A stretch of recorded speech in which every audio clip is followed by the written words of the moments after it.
I am the Tofu Golem. Please enjoy the video. In this video, I will show how to put Freon in a Kia Optima. First, park on level ground, set the parking brake, and wear safety glasses and gloves. Locate the low-pressure service port near the passenger side AC line, pick the correct refrigerant can and adapter, check current system pressure, and add refrigerant slowly in short bursts while watching the gauge to avoid overcharging. If unsure, consult a professional to prevent harm to you or the system. Gather the right tools before you start so the process is smooth and safe. You will need a manifold gauge, a compatible refrigerant can with adapter, gloves, safety glasses, and an AC leak detector or dye. A proper scale for cans helps avoid overcharging and keeps measurements accurate.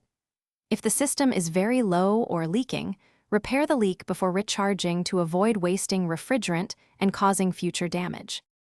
Begin by starting the engine and setting AC to maximum cool and highest fan speed to circulate refrigerant.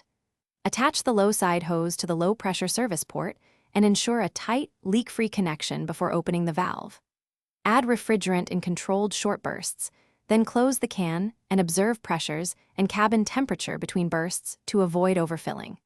Stop when pressure and cooling match manufacturer specs or seek professional help if reading. Thanks for watching. Consider subscribing if we helped you today.